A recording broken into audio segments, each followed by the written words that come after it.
sa'yo pa. Sige sir, okay. Saglit lang kuya, tawagan lang natin para alam ko kung anong magandang gawin.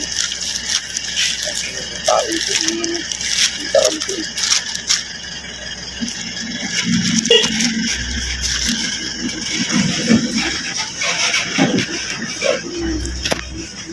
Lukuyin pa tayo. Aral tayo ng 5 taon sa eskwelahan para maglukuyin lang ng mga ganyang tao. Ikaw kuya, ang sangkot mo dyan, kinuha mong pira ko. Hindi sir. Hindi ka sigurado sa di-deliver mo kung ano. Di ba?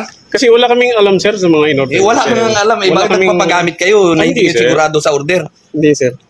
Nagpapagamit kayo eh. Wala kaming ano sir doon sa mga... Nagpapagamit ka kuya. Scammer kayo eh. Kaya sir, okay lang sir.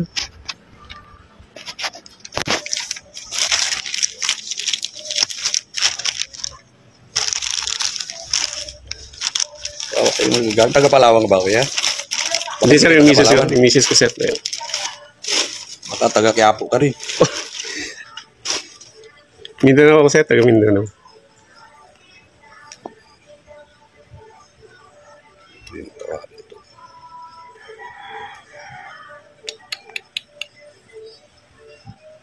Ganda pa siguro kayo, balik mo lang 1,000 ko.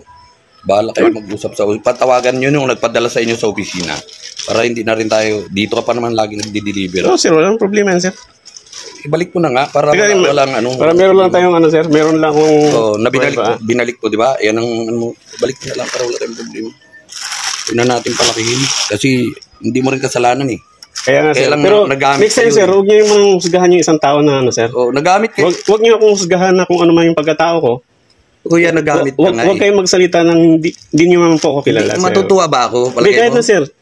Huwag niyo akong husgahan na scammer ako. Tanungin niyo po yung mga dito sir kung ang dami ka nang diniliver sa akin. O pero hindi, scam ba yung na-deliver ko sa inyo sir? Ay, ito, anong tawag mo dito sa ganito kuya? Hindi. Anong tawag mo sa ganyan? Wala po akong alam sir. Hindi alam ang tawag mo sa ganito. Na-murder ka ng iba tapos ibang deliver sa iyo.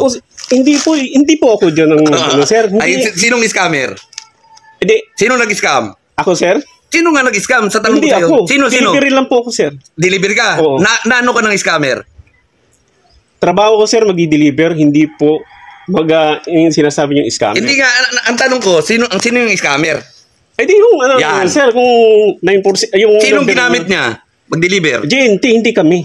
Sino nag-deliver? Hindi, JNT sir. Ayan na nga ang sinasabi ko sa iyo. Wala kaming alam na ano, kasi ako delivery lang sir. Kuya, yun na nga, ang problema, nagamit ka. Once sir, once na nagpagamit ka sa ganyan. Sige sir, wala na tayo na sir, ibalik ko yung pera sa inyo. Ganyang kaso, nagpagamit ka. Pero, kuya, damay ka dyan. Ay, kahit saan tayo makarating sir, huwag niyo akong kasi hindi... talaga makakarating tayo kung saan. Huwag niyo akong idamay sir, kasi hindi, wala naman ikaw nga nag-deliver, paano hindi kita damay? Next time huwag ka mag-deliver kung hindi sigurado yung in-order. Sir, trabaho namin sir, mag-deliver, hindi po mang-scam sir. Problema nga ganito nga Kaya, hindi di-deliver nyo, hindi... Wag muna po kayo manghusga sa tao na hindi nyo kilala. Kuya, scam nga to.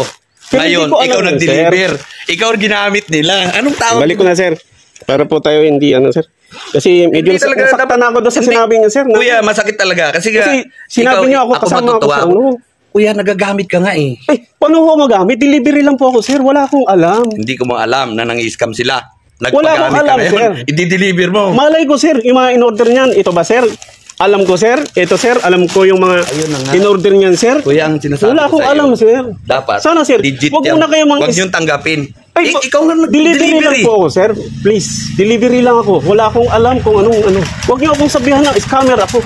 Tao ako, sir. Kuya, pasensya ka. Kung madami ka, kasi hindi, okay lang. Nagamit sir. Magkaso kayo, sir. Wala akong problema. Magreklamo kayo sa opisina, sir. Dalhan kita doon. Anong tawag ko doon? Ikaw nag-deliver sa akin ng ganito. Hindi ganitong order ko eh. Wala akong alam, sir, sa in-order mo, sir. Wala kang alam. Yung taong nagpa-deliver sa iyo niyan. In-order mo sa online yan, sir? Anong tawag mo sa mga tao niyan? Wala akong kilala na in-orderan niyo, sir. In-order niyo sa online, di-deliver ko yung parcel niyo. Tapos sasabihin niyo, scam. Scam nga yan eh. Di ba anong tawag mo dito, kuya? Anong tawag mo dito? Oo nga, sir. Scam ito, di ba? Pero hindi ako nang-scam. Oh, hindi ikaw. Kaya huwag niyo pero ikaw nag-deliver ng scam, kuya. Huwag niyo akong damay, sir. Ikaw nag-deliver ng scam eh. Ako nga scam ito, di ba? Wala akong alam mo scam. Alam mo scam. Sir, hindi nga, tinatanong kita, alam mo scam ito? Wala akong alam, sir. Scam. Bakit hindi mo alam kung scam yan? I-deliver ko ba yan, sir? I-deliver ko ba yan, sir? Kung mali, kung i-deliver ko ba yan, sir? Kung yan alam ko na Ano yan? Parang gusto mo pa ako subukin. Hindi, sir. Wala akong ano, sir. Balik ko na lang, sir. Dahil siya kung ano, sir. Hindi ako naaway, sir. Pinapalawin magturing yung sarili, sir. Kasi nasaktan na rin ko na sinabi niyo, sir. Ito kuya, ako, matutuwa ako. Maganda pang tanggap ko sa iyo. Pero pag hindi ganyan, ayaw ko magpaluko. Kaya nga, sir. Pero sunod naman, sir. Hindi ko naman pati kami Hindi nga, right. kaya nga, yan i-ano nyo sa kanila. Dapat huwag kayong gamitin sa ganyang trabaho. Di ba, naghanap buhay kayo ng tama, tapos gamitin kayo sa mga kalukuhang ganito.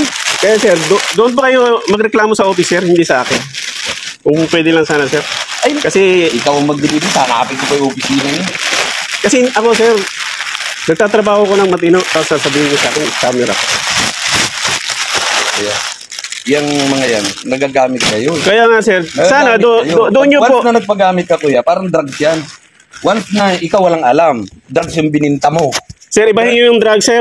Ibahin niyo yung serbisyo namin na delivery. Kasi hindi, ibahin po natin yung ano, sir. Problema nito, panluluko yan, kuya, sa kapwa. Ngayon, kayo... Ako na lang magsasuffer yan, sir. 1,000 yan, sir. Babayaran ko o magsasuffer.